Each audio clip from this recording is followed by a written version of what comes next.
we will have a group meditation at 9:30 a.m.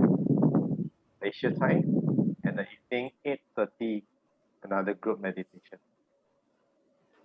The rest, most of it is self-practice.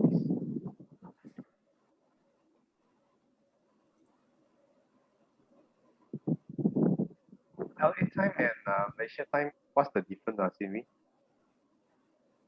How many hours? Yeah. Sure. So the way we calculate is that New York is 12 hours behind Malaysia, and we are 15. So if it is 12 o'clock at noon for Malaysia, it will be midnight for New York, and I will be 9 p.m. So I think I might be able to join some, but perhaps the 1:30, correct, 1:30 p.m. It will be 10:30 for me, so that's not bad at all. Yeah, very late. But not too bad. Usually, how long is the talk? Probably about 1 hour. Yeah, around there. Yeah. Or longer. And I'll do the best I can. I would love to join as much as I can. Okay, all right. Okay, it's 8:30. We have Terence kick off.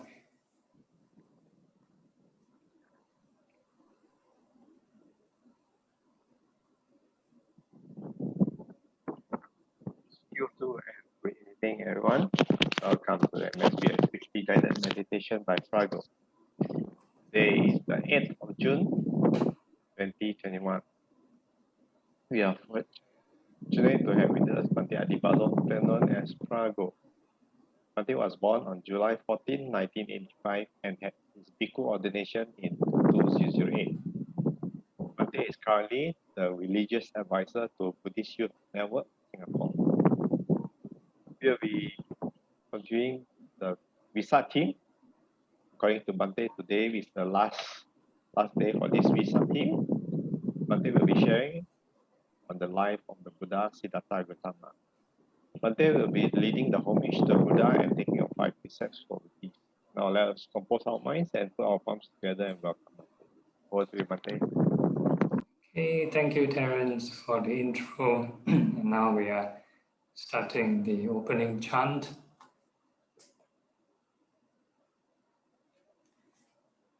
And the homage. Namo tassa bhagavato arahato samma sambuddhassa. Namo tassa bhagavato arahato samma sambuddhassa. Namo tassa bhagavato arahato samma sambuddhassa. And the 3 refuges, Buddhang saranang gacchami, Dhammang saranang gacchami, Sanghang saranang gacchami. Dutiyampi Buddhang saranang gacchami, Dutiyampi Dhammang saranang gacchami, Dutiyampi Sanghang saranang gacchami, Tatiyampi Buddhang saranang gacchami, Tatiyampi Dhammang saranang gacchami, Tatiyampi Sanghang saranang gacchami. And the 5 precepts. Anatipata veramani sikkhapadam samadhiyami. Adinadana veramani sikkhapadam samadhiyami. Kamesu miccācara veramani sikkhapadam samadhiyami. Musawada veramani sikkhapadang samadhiyami. Surameraya manjapamadatthana veramani sikkhapadang samadhiyami. Sadhu, sadhu, sadhu. Okay, and good evening, everyone. And tonight we are still on this topic on this Vesak day. Hopefully, this will be the last session. We don't want to drag this Vesak topic for too long. I started on the Vesak Eve. Actually, we started the first lesson, and we have already covered the birth story, the enlightenment, and tonight the passing away. Right, so 3 important things. Okay, so yeah, we covered this enlightenment. So mainly he discovered the Four Noble Truths. I don't wish to cover it now, maybe in a future session, right? Yeah, so these are the things he discovered. So most of the things we've covered in the previous session on the Maha Satipatthana Sutta, what is the Eightfold Path and what is the Noble Eightfold Path. It's all explained in the previous session. I don't wish to go through in detail, or maybe we can have it in the future sessions again. Okay, so finally this Maha Parinibbana, which is the, we call it passing away. Right, so sometimes death is not a nice term, right? In Buddhist context, we give a Buddhist term called Maha Parinibbana, and also to denote that the enlightened person won't go through this rebirth again, because normally death and birth are kind of like associated with each other. So if a person dies, then they are subject to reborn. Right, but in the case of enlightened beings like the Buddha, after he passed away, no more rebirth. So this is like his final life, final moments. So we start off with before, right? He had this picture on the left. You see the picture on the left, he's touching his stomach, ate something wrong. So we can actually find this story in this Maha Parinibbana Sutta. It's actually a very, very long sutta, but I'll just cover the main details, right? So now before he ate something wrong, there are a few events that led up to this. So first, he had a talk with all his disciples, or at least the disciples around him. He mentioned, let the Dhamma, right, be your island. Right, be an island upon yourself, be an island unto himself, a refuge unto himself, seeking no external refuge. Right, with the Dhamma as his island, the Dhamma as his refuge, and this is his final kind of advice to the monks. So what is this island and what is Dhamma is talking about, right? So he's talking about contemplating the 4 foundations: mindfulness, mindful body, the feelings, mind objects, and the Dhamma. So basically, it's the 4 foundations of mindfulness, which we have covered earlier in this year, the Maha Satipatthana Sutta. So it's explained in detail. So this is more like a summary. As you dwell in these 4 kinds of mindfulness, and then you are very safe. Then you're like this strong refuge. So this was, like he said, at least a Dhamma kind of advice to all the monks. And then what happens next is, I won't put it ugly term, strike a deal with the evil one. No? I'm not saying strike a deal with the devil, but he made a kind of deal with this Mara. Mara came down and invited the Buddha to leave. Mara came down and said, okay, you're old, going to die, and you are very successful now. You started this religion. You have the monks, the nuns, the laymen, laywomen. You've done your job. No, time to go. And interestingly, during this request, Venerable Ananda, or rather any monk that's near the Buddha, can actually invite the Buddha to live longer, to stop accepting Mara's requests. Yeah, so when the Buddha made a comment to Venerable Ananda, okay, it's time for me to go. And Venerable Ananda didn't stop the Buddha, didn't make a request for him to stay, like for at least 2 or 3 times. And so in short, he accepted Mara's offer. It's time for him to go.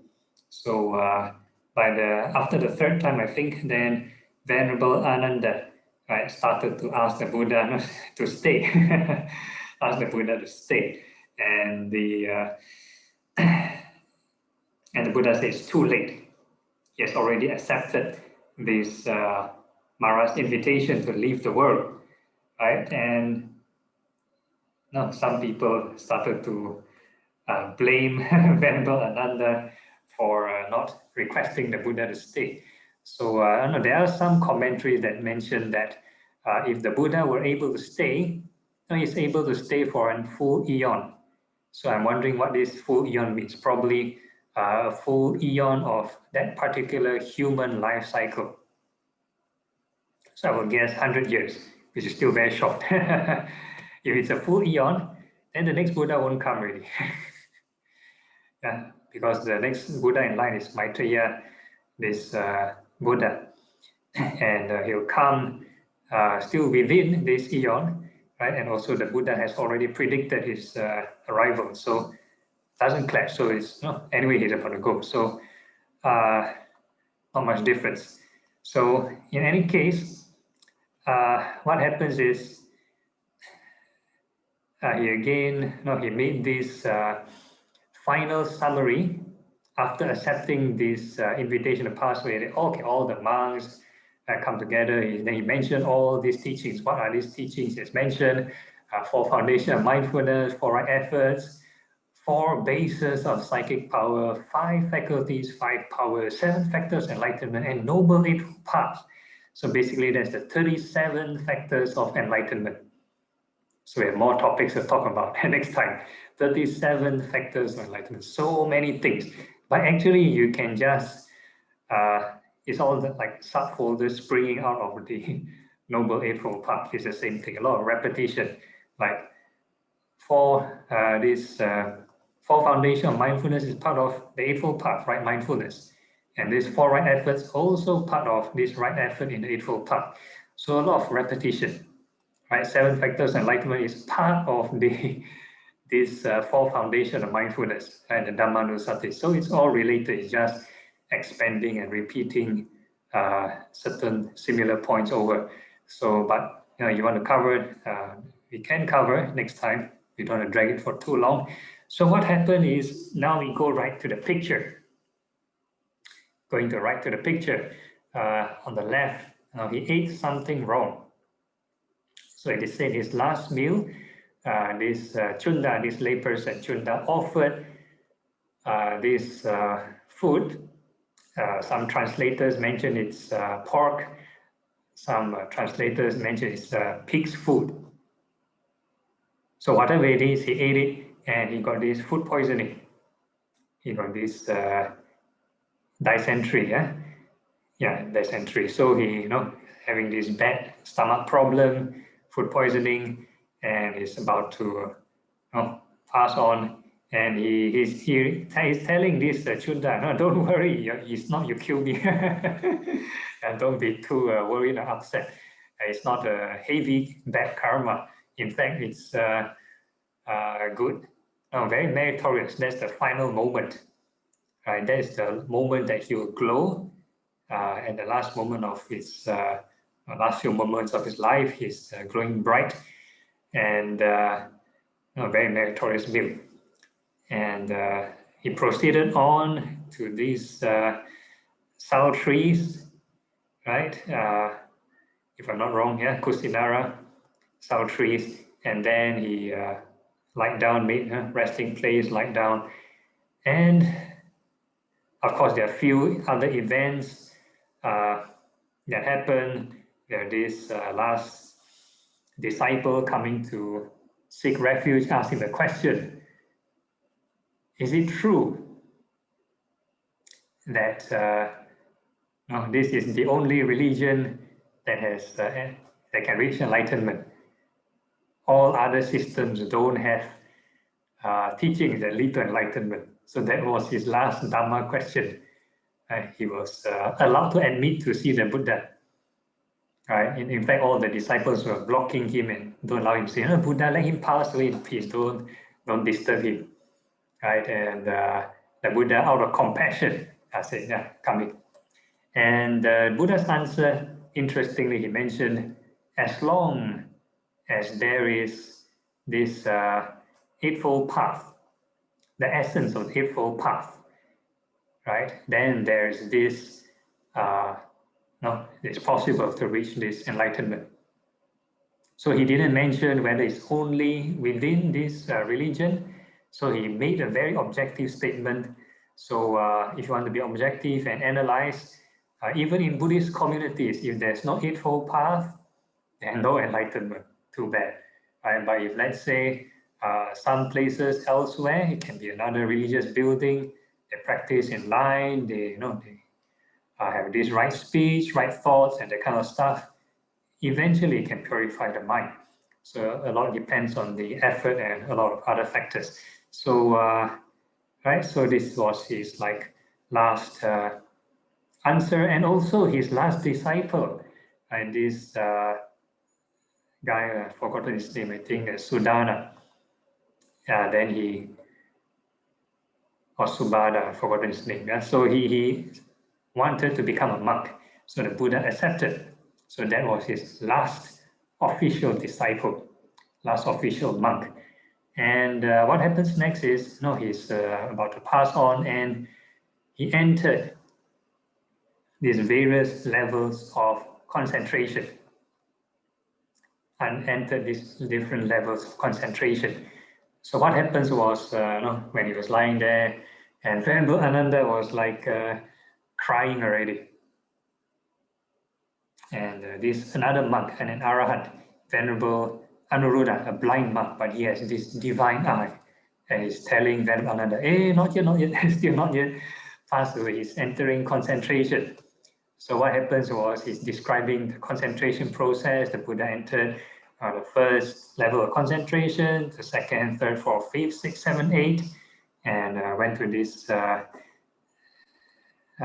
unbinding, cessation, then 8, 7, 6, 5, 4, 3, 2, 1, and he went back from 1, 2, 3, 4, and then eventually Maha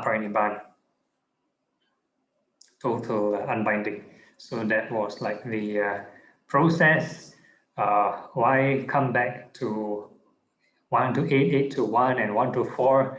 Why back to 4? I don't know, but maybe it's about time he left. But my interpretation is, he's trying to show that he doesn't cling to any jhanas. Earlier on in the series, we talk about the 10 fetters. 10 fetters, 10 things that will tie you, Fetters, 10 fetters that bind you to samsara. So one of the fetters an arahant should be able to clear is the clinging to these form and formless concentrations. So at the last moment, by entering these different levels of concentration, he's putting himself in risk to be attached to these levels of concentration, right? But he's trying to show that this nibbana, this state of mind, is like Teflon, clinging free, non-stick, doesn't stick to any of these levels of concentration. So he went up, went down, not attached, and then he can live at any level.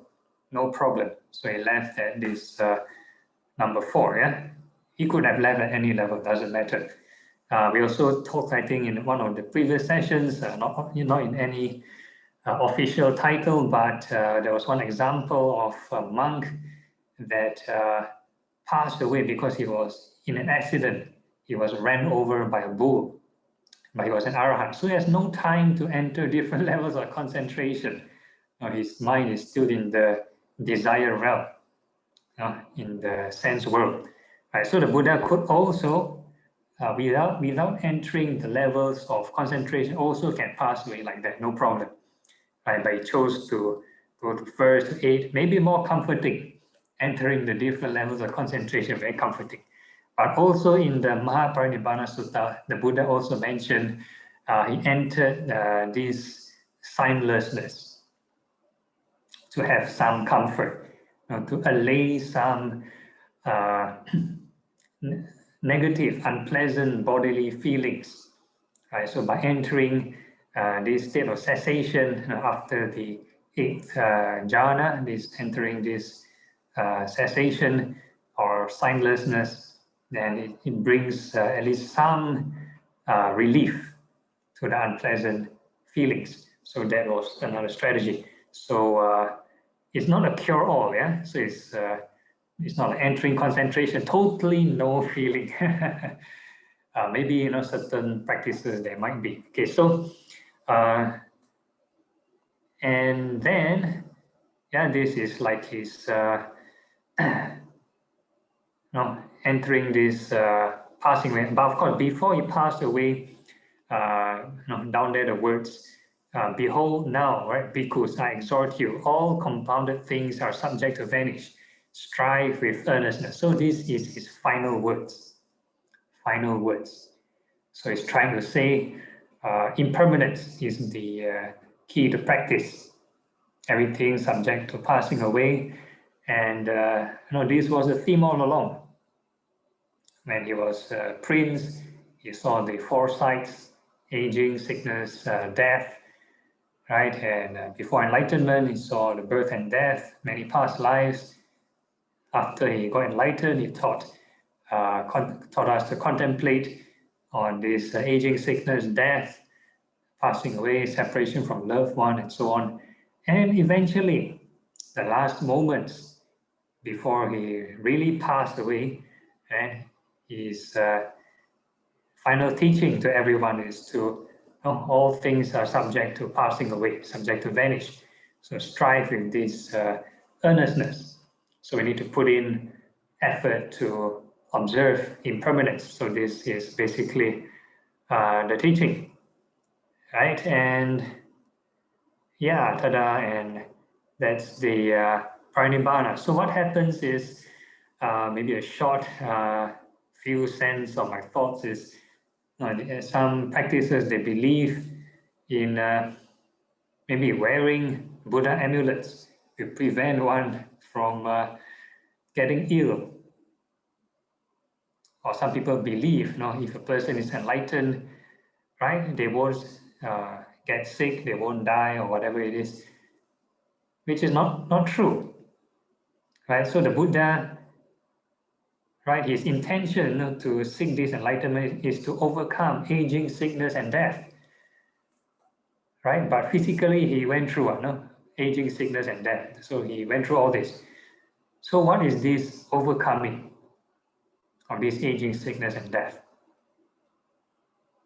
Right? It's the mental detachment, mentally not affected. So this is the Buddhist path of overcoming this death, right? To reach this deathlessness. It's a state of mind. It's not about the physical body. So physically, there's still pain, but the mind, there's no clinging.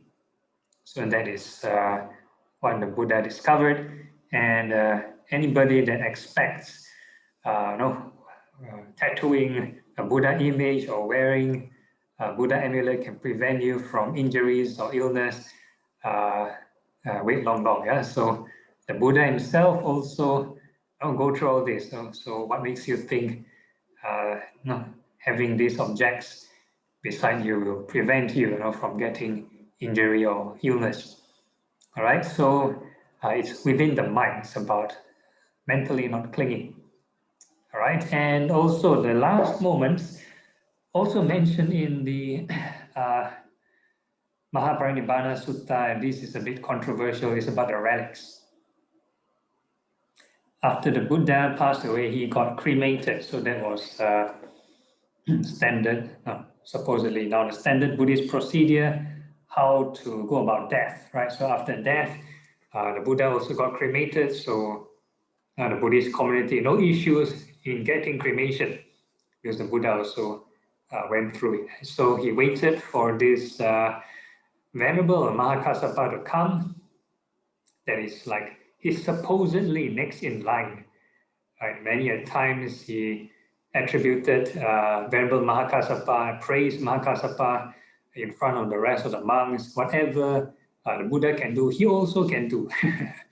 It's like praising Mahakassapa a lot to the rest of the monks, especially after the left and right hand man of the Buddha passed away.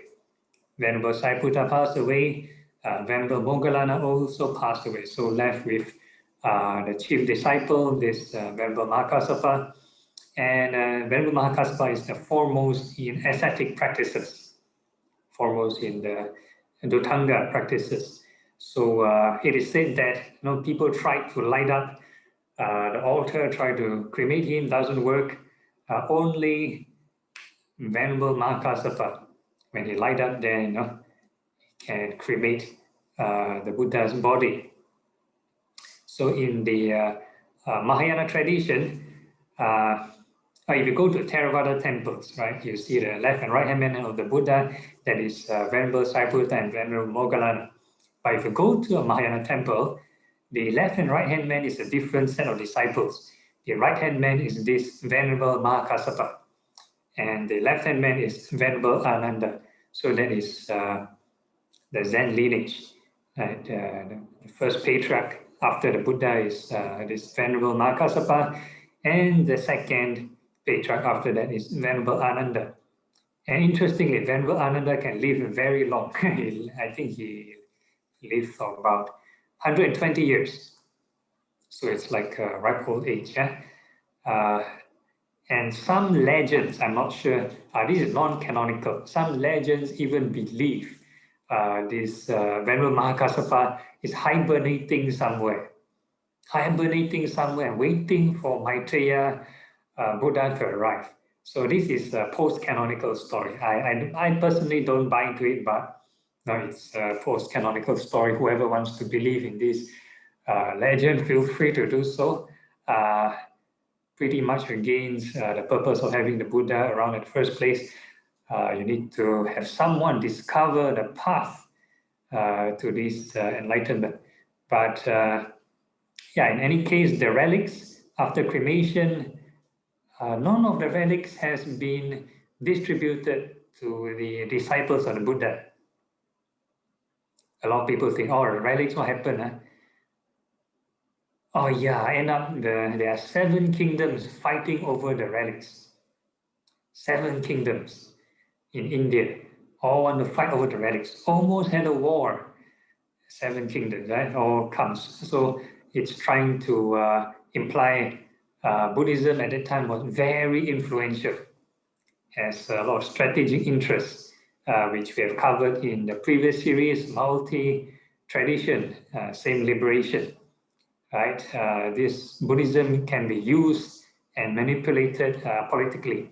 So that is also why the Buddha mentioned let the Dhamma and Vinaya be the teacher after he's gone. Right? I think it's very clear. He knows Buddhism can be easily politicized. Right? Straight after he passed away, there's this certain Brahmin minister, I think his name is Vasakara, came and asked, no, after the Buddha passed away, who's the boss now? Who's the boss now? He asked one of the one of the monks, and I think Venerable Ananda is the one that is answering. He said, okay, after the Buddha passed away, the Dhamma and Vinaya is the teacher now. right? So no, they can't bribe any monk, so he has to take the answer and leave. So yeah, so the relics have been distributed among 7 kingdoms to prevent the war from going on. There's this certain middleman and this Brahmin Dona. I'm not sure. I think he's the fella that first met the Buddha after he got enlightened and looked at the footprints and asked whether he was a special being. Confronted the Buddha and asked, "Are you an angel? Are you a deva? Are you a yaka? Whatever." Not. Then the Buddha said, "No, he's not any of the above."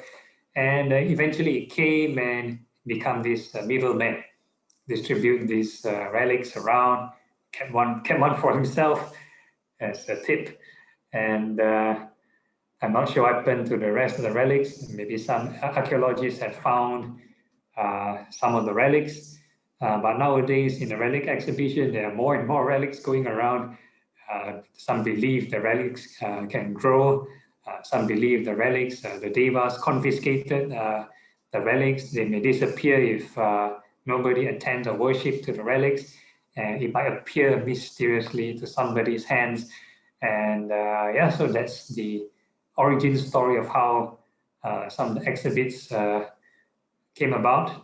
But whatever you believe, again, that is not the real Buddha. Yeah, it's all right to have faith, to have objects of worship. The Buddha also recommended the 4 holy sites, which we talked about at the beginning of this lesson. As long as you arise this faith, you're creating this merit. So similarly, the relics. All right, so I think I end this short sharing and end this series. I don't want to drag on too long. Any questions on the ground or on the comments on the Facebook?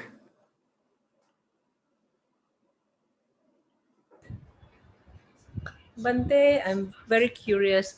Why is it that the Theravadian custom uses the right and left hand man at Moggallana and Sariputta, and why is Ananda and Kassapa not in the in the images accompanying the Buddha?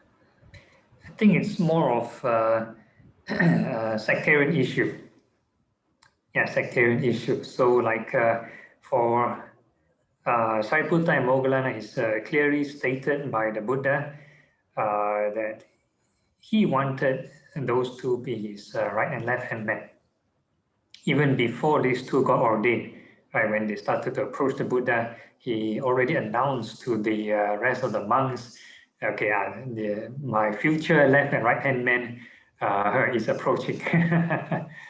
Right, so that's it's a prediction. And for Maha Kassapa and Venerable Ananda, this is more like the Zen lineage. I see. Thank you. Yep, no problem. Okay, any other questions?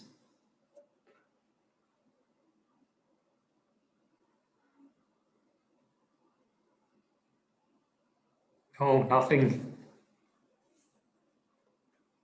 Stories, life story, very straightforward, yeah? Biography. Anything like pertaining, any reflections pertaining to the life story they can relate to, they want to ask? But there I have one. Yeah. So I believe, like, the story that Maha Kassapa is still around, but Arahant don't attach to their body already. They have, they can leave anytime, right? Yeah. So I don't think so any Arahant will hang around to wait for the next Buddha. That's my comment.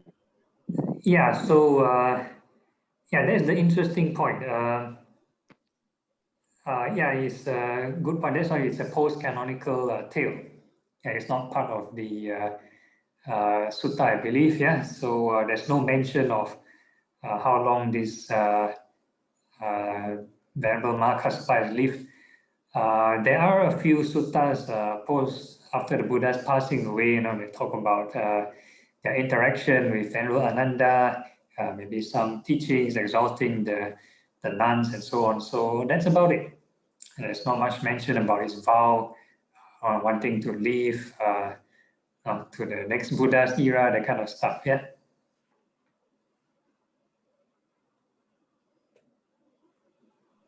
Then one more thing is this Maha, right? I heard recently some people say that Buddha is still around, which for me it doesn't make sense. It says it's still under the under the consciousness. Okay.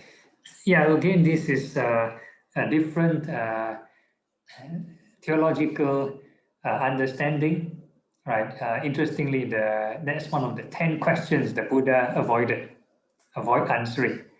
Yeah, whether the Tathagata exists after death or do not exist after death. Does the Tathagata exist? Neither exist nor not exist after death. So this is the things you don't wish to answer, because as long as you are not enlightened yet, not important. It's very speculative. And yes, so what? Doesn't help you. No, you're still suffering. Still great hatred delusion. No, so what? Still suffering, right? So of course there are various traditions. Let's say maybe the Tibetan tradition, if I'm not wrong. They even talk about arahants after they pass away. They still hang around. It's still like another life after that. No, they hang around and wait for the Buddha to call them. So the Buddha will wake them up and encourage them to take the Bodhisattva training. So they need to go through this Bodhisattva training and eventually reach Buddhahood. But of course, those who went through this Arahant path will go through this phase faster. So to me, it's a win-win situation. It doesn't matter that whether you believe there's Bodhisattva training after an Arahant or not. It's a win-win situation. You still reach the end goal. Because to me, like you mentioned that one, in the sutta, Buddha mentioned it's like the candle, the fire. Yeah. Where does it go when it extinguish? Yeah, correct. Yeah. So some things are cannot be answered, right? At least in our dimension, still very hard to comprehend with logic.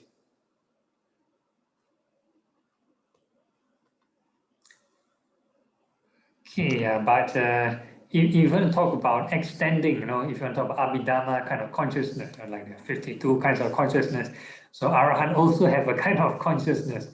So maybe they might want to extend over that, but of course,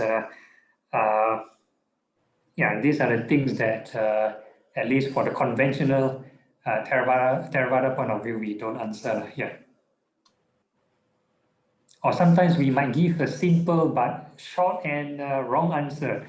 When did after enlightenment go where? We just say out of samsara, no more rebirth law. So it's a general way of answering, but sometimes it kind of fits into the no more existence kind of answer, which is not really the right answer also. Yeah, but it's a simplified kind of answer. Yeah. Yeah, Cindy, you have a question.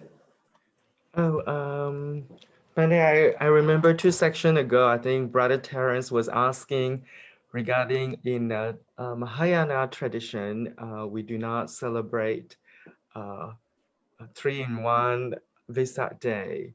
So in traditional Mahayana, there are 4 days. I think they split the 4. So the birth date was April 8th. Lunar calendar, and then the renunciation is February 8th, and then 15 is enter Maha Parinirvana, and then when he was enlightened is December 8th. That's probably why.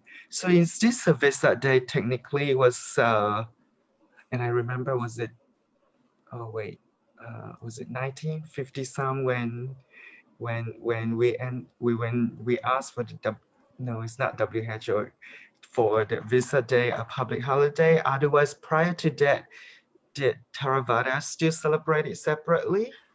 Yeah, I believe this Vesak Day is Theravada celebration because we have the other two holy days, this Asala Puja, which is the Dhamma Day, and Magha Puja, the Sangha Day. So we need a Buddha Day. So we already have this Vesak Day, right? So the Vesak is actually a name of a month. So likewise, Asala Puja, a name of a month, and Magha is also a name of a month. So in fact, any other religion, other Indian religions that celebrate in this Vesak, they also have their own Vesak kind of puja. Like maybe the 6th, they call it the Vaisakhi, yeah, Vaisakhi, different celebration, different context, but because the same month, so they just name it after the month. So for the Buddhists, because we're using Pali, so we call it Vesak. Sanskrit is called Vaisak, Vaisakhi or Vaisaka. Yeah? So this is the Theravada actually holiday. So if they want to propose to the United Nations in the 1950s to like make a Buddhist holiday, then Mahayana got so many days, so maybe not easy to propose. So they propose this Vesak Day instead. And also probably it's got to do with the venue, because Sri Lanka is the host, so probably they have more lobbying power. Thank you. Yeah. Okay, any other question?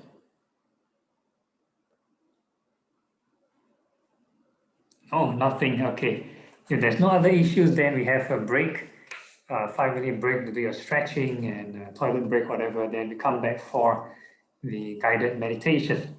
Okay, so see you back in 5 minutes time.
Okay, is everyone back? Okay, so while waiting for the rest to turn on the cameras, any questions for those who are already presently here?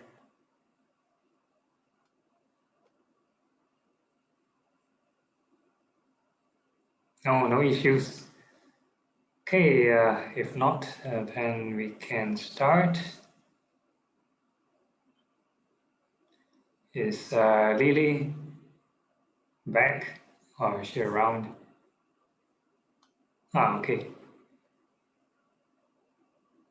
Then we can mute the microphones and kickstart with the meditation. Find a comfortable sitting position. Right. Make sure your back is upright and body relaxed.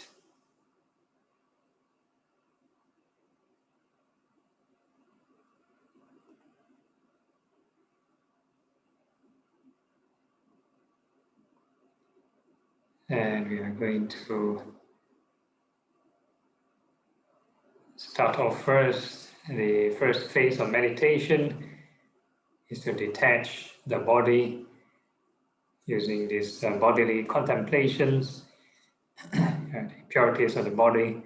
So you're going to visualize the hairs, all the hairs from head to toe. You wish that may they be well and happy.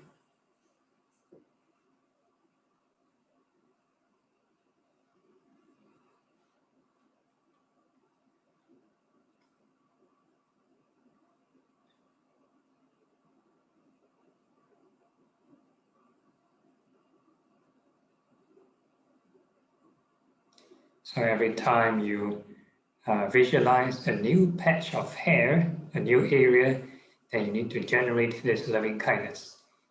And the whole idea is never leave the mind stagnant or idle for more than 2 seconds. There is a saying, an idle mind is the devil's workshop.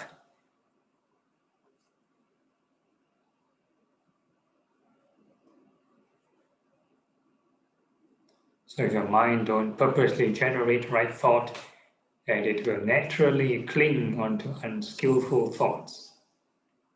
And things like daydreaming, that is sensual pleasure, so you're daydreaming and worrying, whatever it is. So we need to direct it to the body, which is the hairs, and wish it well and happy.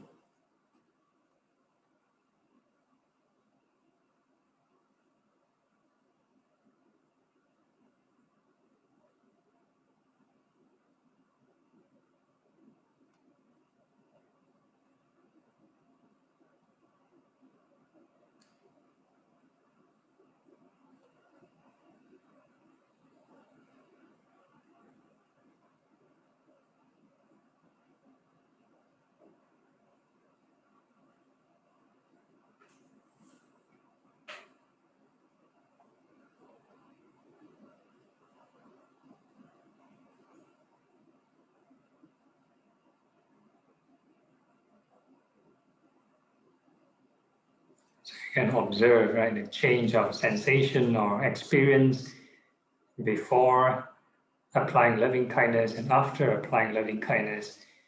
And then that is kind of benchmark what is hatred mind and what is a non-hatred mind. What kind of emotion is produced after applying loving kindness.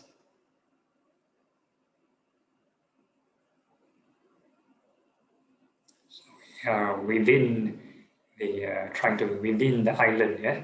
Stay within the boundaries of the island, the Dharma, the 4 foundations of mindfulness.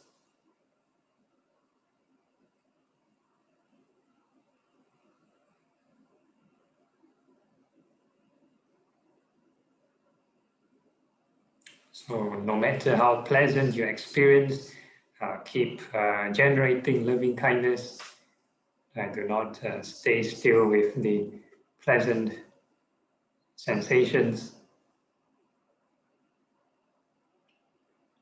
So this is part of right effort and overcoming of the hindrance.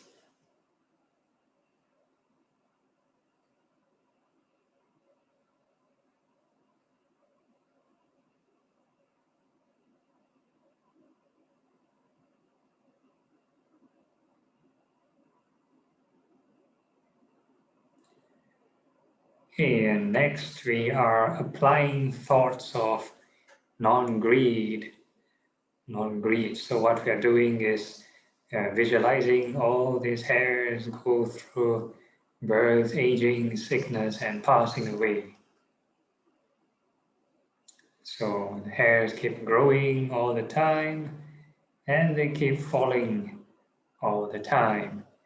No need to dramatize the process, no need to think of how you shower your hair, how you take care of your hair, how you comb your hair, and so on. No need, yeah? Just how it grow long and how it fall off, grow and fall, grow and fall. Many, many cycles of birth and death, arising and passing away of all the hairs, many, many times. The more the merrier.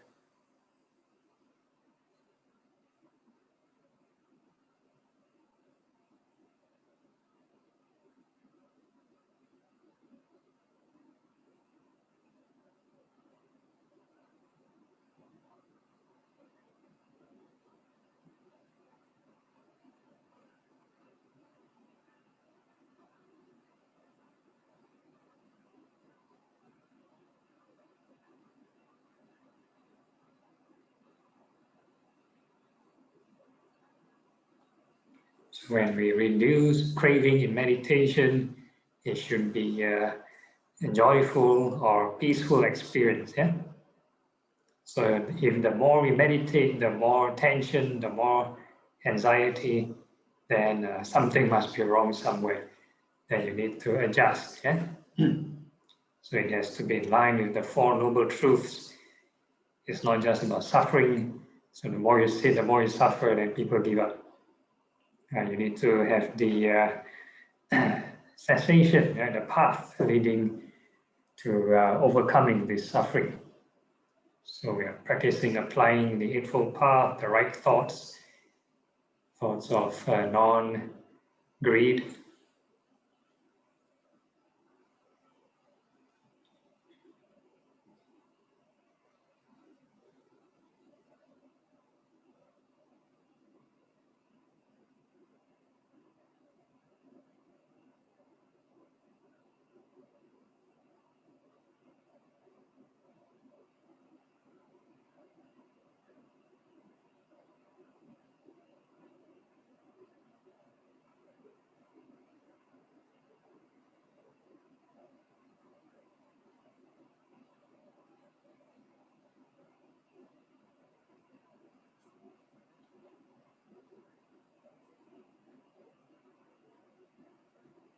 So we can at least compare the difference between the greedy mind and the non-greedy mind. Some difference or some relative difference.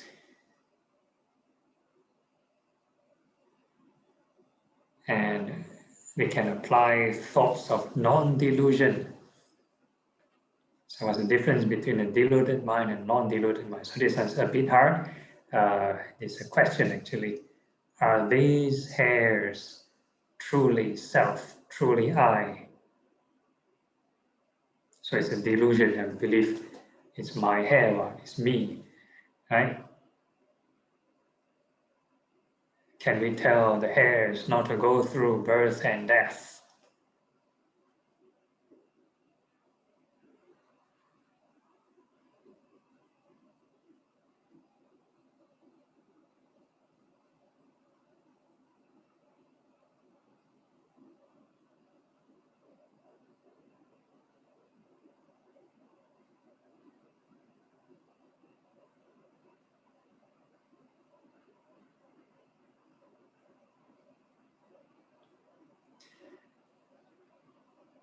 Okay, and we can move on to the next part of the body. We're going to visualize the nails. Yeah, we wish all the nails well and happy. May all the fingernails be well and happy, and may all the toenails be well and happy.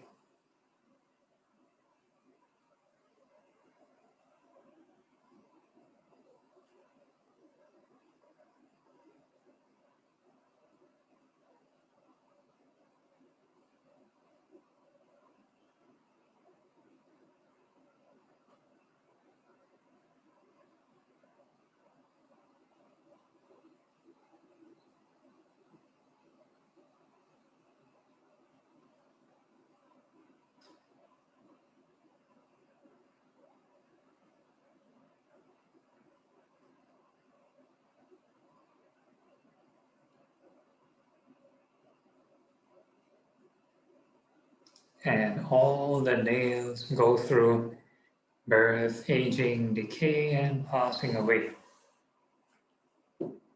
So you keep thinking of the nails growing and falling off, growing and falling off, and many birth and death cycles,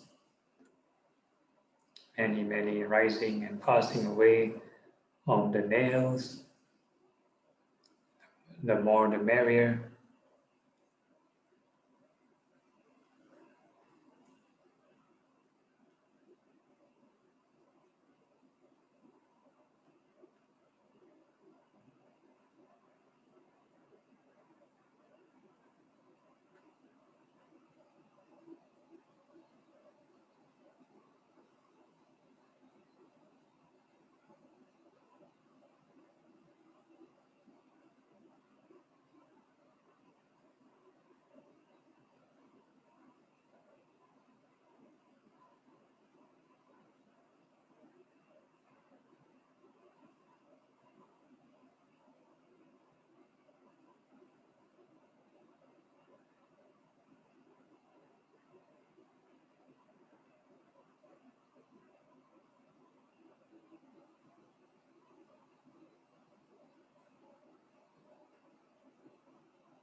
And then we question ourselves, are these nails truly self? If it is truly self, can you tell it not to go through this birth and death?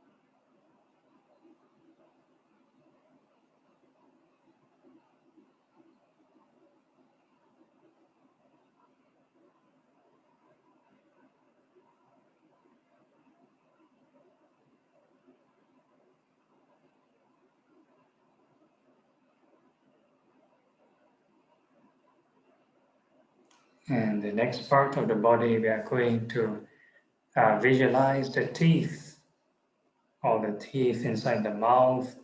May they be well and happy. All the upper rows of teeth, may they be well and happy.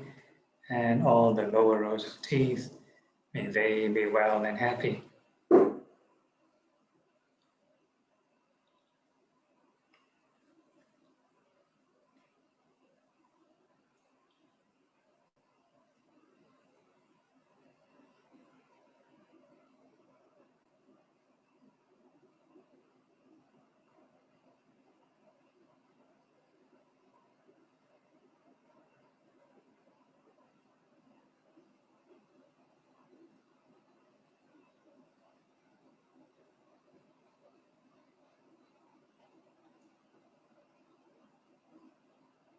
And all these teeth are subject to birth, aging, decay, and passing away. Right. the teeth only fall down maximum twice. So think of the teeth, they grow, change in shape and size,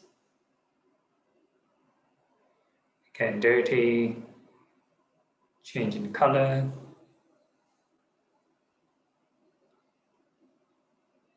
yellow, turn brown, or the plaque build up and start to decay, turn black,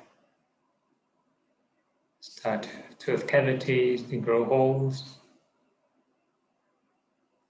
start to get loose and shaky, and eventually they fall off.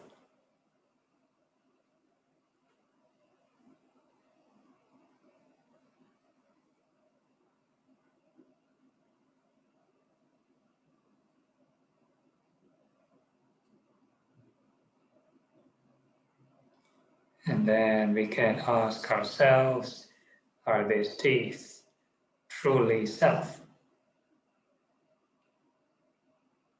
Can you tell the teeth not to go through this birth and death?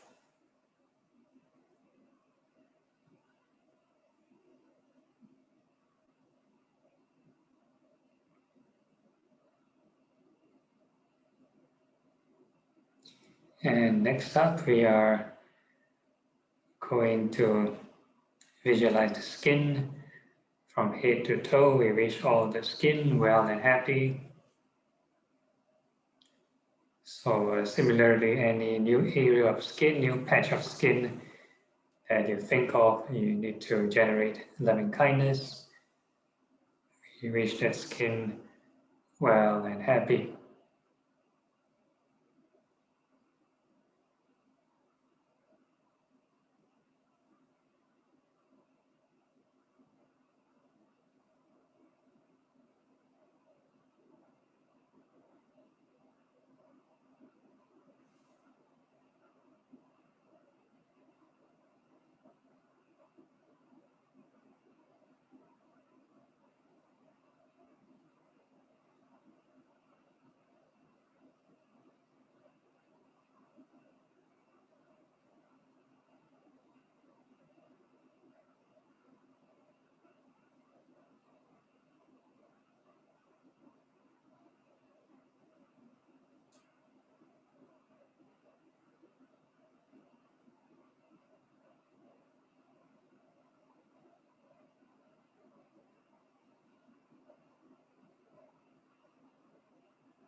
And once you have loving kindness to your skin, and then we introduce thoughts of non-greed, which is the birth, aging, decay and passing away of the skin.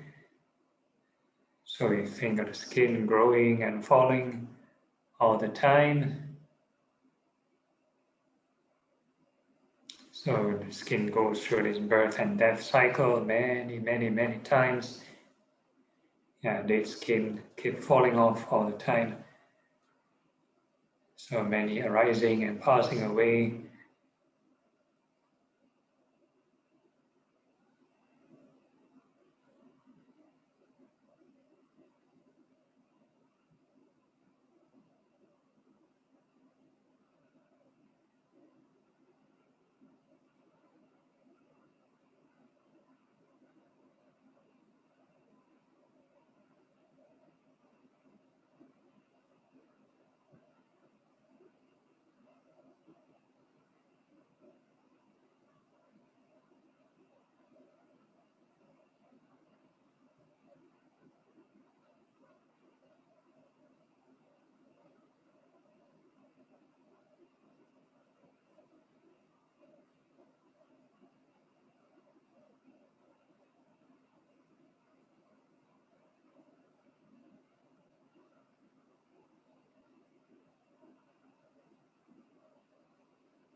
So all this impermanence contemplation will lead to detachment, and then the mind keeps settling and settling, and it kind of overcome all formations.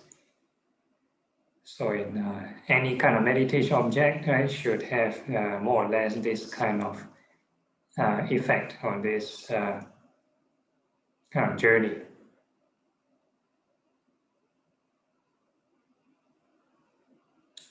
And then we can ask ourselves, are this skin truly self? Can we tell the skin not to go through birth and death?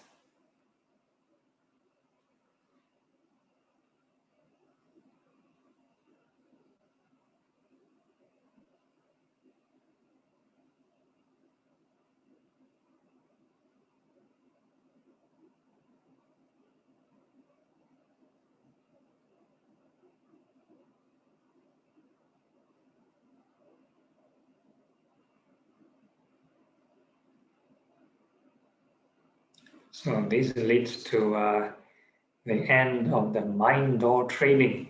Even though it's mindfulness of the body, this is actually a mental image, yeah? Our mental imagination. So in daily life, we visualize things, we worry, we have images in our mind, things about the past, things about the future. So the solution to detach from it is to, you can try applying moments to moments, have loving kindness to that image, to that thought, followed by impermanence. So this is real life takeaway kind of practice. Then we have the more spatial kind of training now. The second phase, we are doing this loving kindness meditation or 4 sublime states. It's a directional thing. No need to visualize. Yeah, these are no need to visualize. Just using the sense of feel, sense of touch. And what we're doing is we're going to wish all beings in front well and happy. So no need to, again, force your attention to the front, no need to deliberately stretch your mind, just a gentle wish.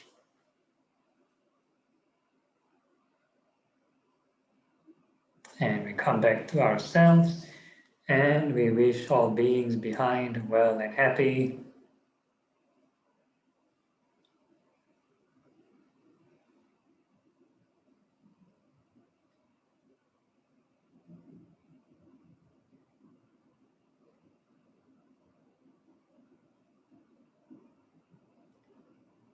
And we come back to ourselves, and we wish may all beings on the left be well and happy.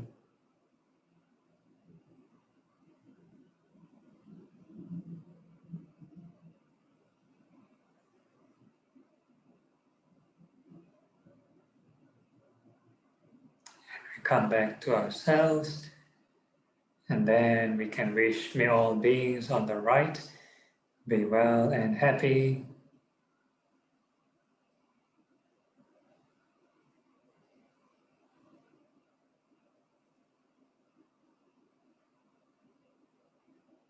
And we come back to ourselves.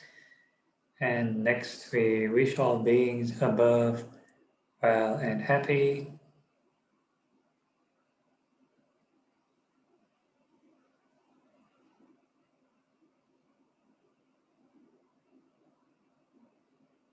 And we come back to ourselves, and we wish all beings below well and happy.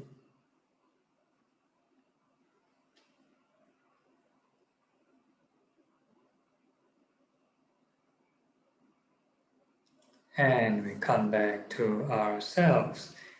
So this time round, we are going to feel the sensations of the entire body from head to toe, and may this entire body be well and happy.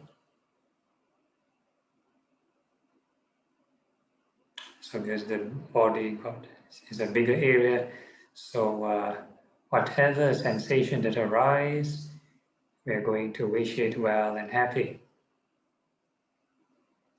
No need to deliberately create the sensation, no need to cling onto the sensation, and no need to push away the sensation.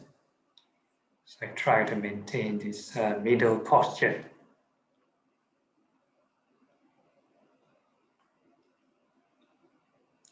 Yeah, we treat all the sensations as passerby.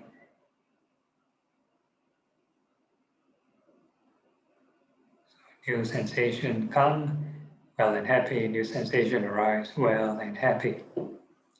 So we do this from head to toe, all the parts of the body, including the insides.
So this is loving kindness, a restricted form within the body. So this is mindfulness internally, yeah? And then there's mindfulness externally.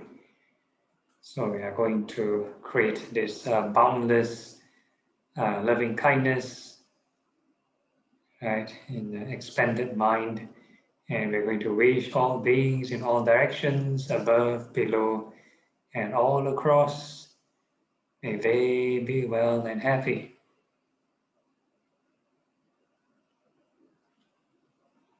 So again, no need to visualize and no need to push the mind, and just a gentle wish. And this concept of all beings is again thought formation, is a concept. So whatever sensation that arises, or wherever your attention lands, it can be within the body or outside the body, as long as a new sensation arises, a new Dharma arises, new formation arises, we are going to wish it well and happy as well.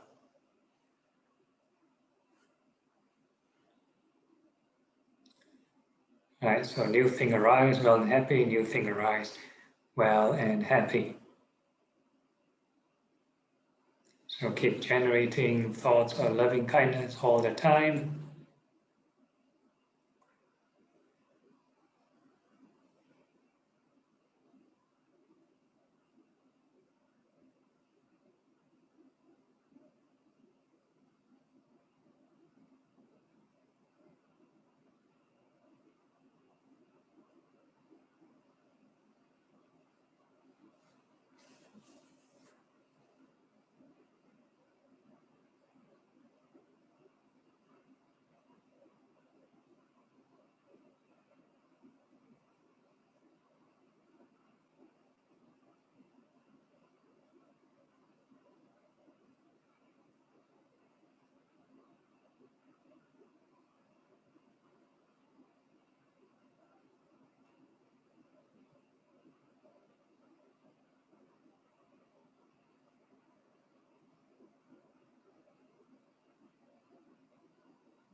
No need to imagine any movie or drama, any scenario, just here and now sensation, yeah? Whatever sensation arises, well and happy.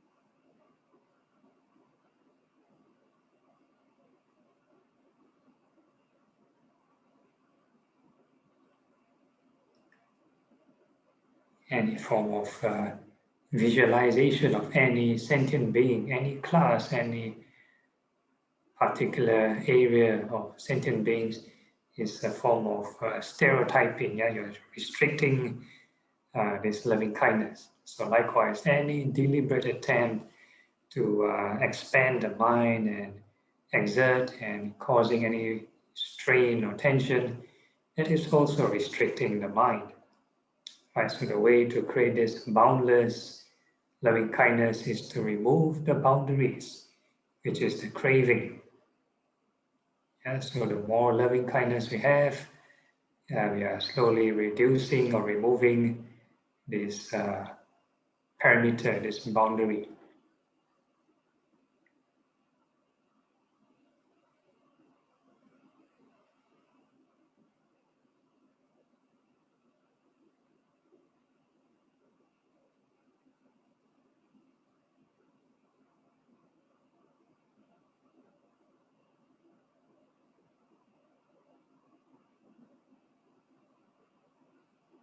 So the more right thoughts we have on loving kindness, and the mind should get calmer and calmer, quieter, and you'll get closer to this state of boundlessness, no boundaries.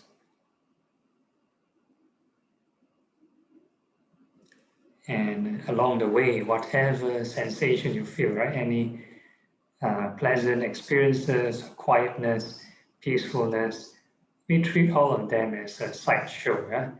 All of these are bonus. We just work on generating loving kindness. That is the emphasis. Continue walking the journey. Yeah, all the things, the sights in the environment are just sideshow.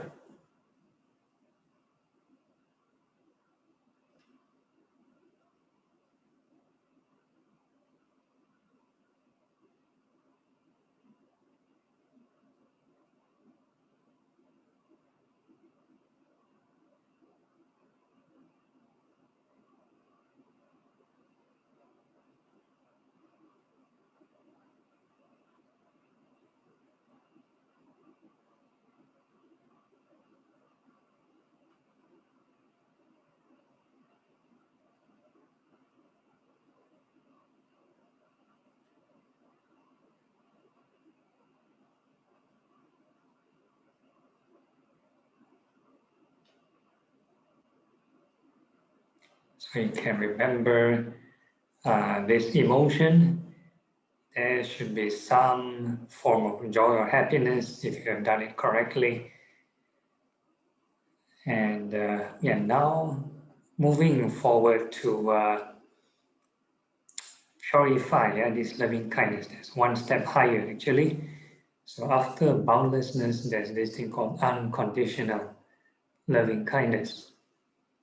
Yeah, there's still clinging actually to this boundlessness. So we are practicing detachment by observing impermanence. So all the formations, all the sensations that you experienced earlier, you need to remind yourself all these are actually birth and death all the time. Yeah, so it's not deliberately letting go, but naturally letting go. Once you observe enough impermanence, enough arising, passing, naturally the mind will become non-stick.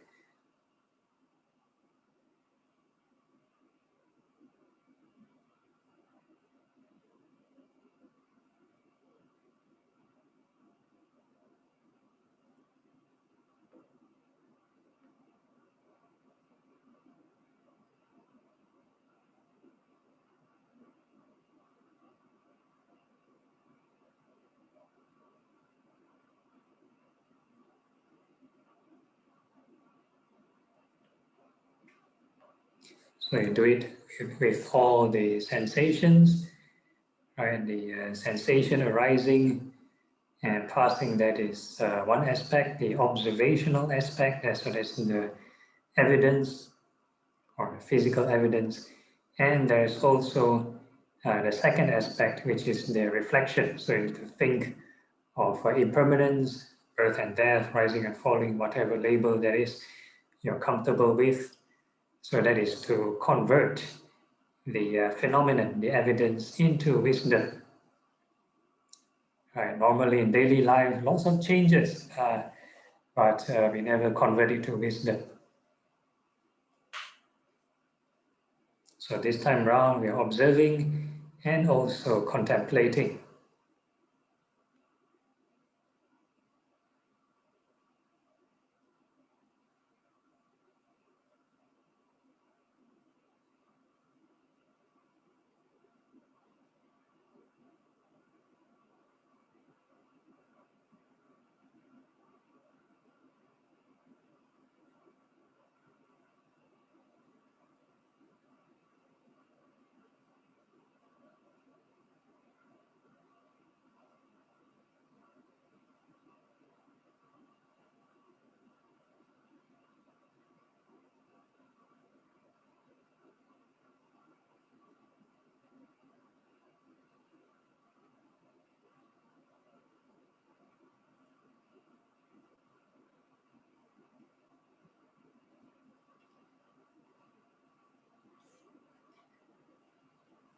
So the more you detach, then along the way you might find this joy or happiness suddenly get reduced or suddenly disappear or dissipate. No worries, that's natural evolution, progression, and that emotion will slowly develop into peace and equanimity. So even in loving kindness, you can find equanimity.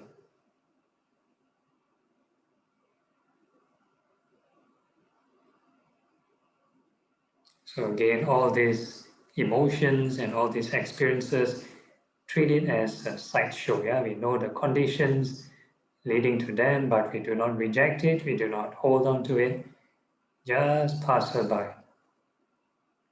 Yeah, keep observing impermanence and reflecting on impermanence.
So this entire journey in the practice is like a tug of war, yeah?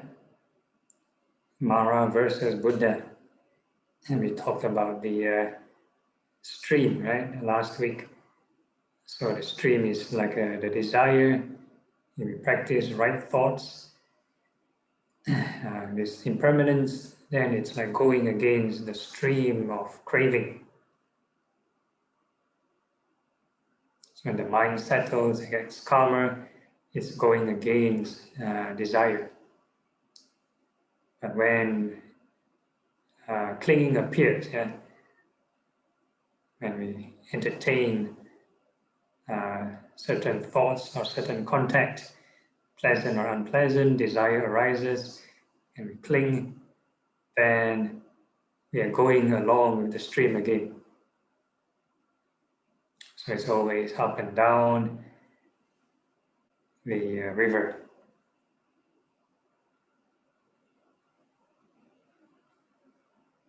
So the challenge is to see how far you can get across the river. Yeah?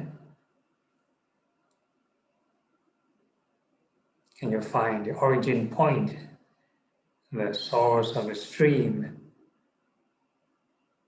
How far can you detach?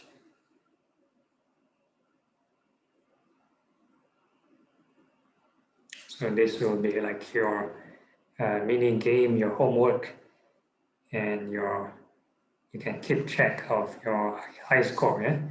See how far can your mind settle, and how peaceful can you get with impermanence.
And before we conclude, just another gentle reminder from the Karaniya Metta Sutta that as long as a person is mindful of this boundless loving kindness, be it standing, sitting, walking, or lying down, then this is the highest practice, highest conduct. And with that in mind, we can mentally maintain this mindfulness of impermanence and loving kindness while physically we can open our eyes.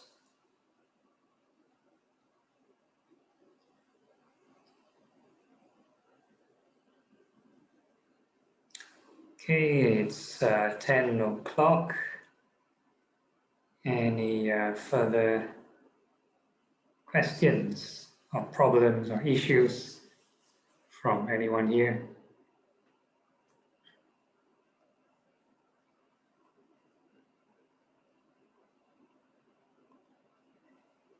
Right, if not, we can conclude with the ending chant.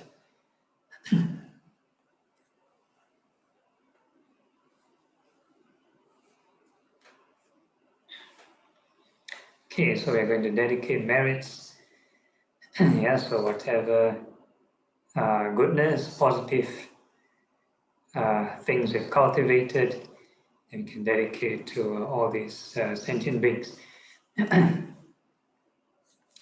Akasata Chapumata Deva Naga Mahitika Punyang Tang Anumoditva Chirang Rakantu Loka Sasanang Itavata Cha Abhihi Sampatang Punya Sampadang Sabbe Deva Sabbe Buddha Sabbe Sata Anumodantu Sabba Sampati Siddhya. Transference of merits to departed. Idam me nyatinam hotu, sukhita hotu nyatayo. Idam me nyatinam hotu, sukhita hotu nyatayo. Idam me nyatinam hotu, sukhita hotu nyatayo. Aspiration. Imina punya kamena mami bala samagamo satang samagamo hotu yamani bana patiya. Sadhu, sadhu, sadhu. All right, I hand over to Terence for announcements. Okay, just a gentle reminder for those who is tuning in. You'll be organizing a retreat on the 26th and 27th of June 2021. It's a weekend, Saturday and Sunday. The time is 9 a.m. to 10 p.m. There's 3 sittings, 1 Dhamma talk. To register, please scan the QR code or go to msbs.my and the schedule is inside there. Thank you very much, Bante. All right, thank you and good night. Thank you, Bante. Thank you. Yes, so see you all next week. Thank you, Bante. Thank you, Sadhu. Bante. Okay. Sadhu, sadhu.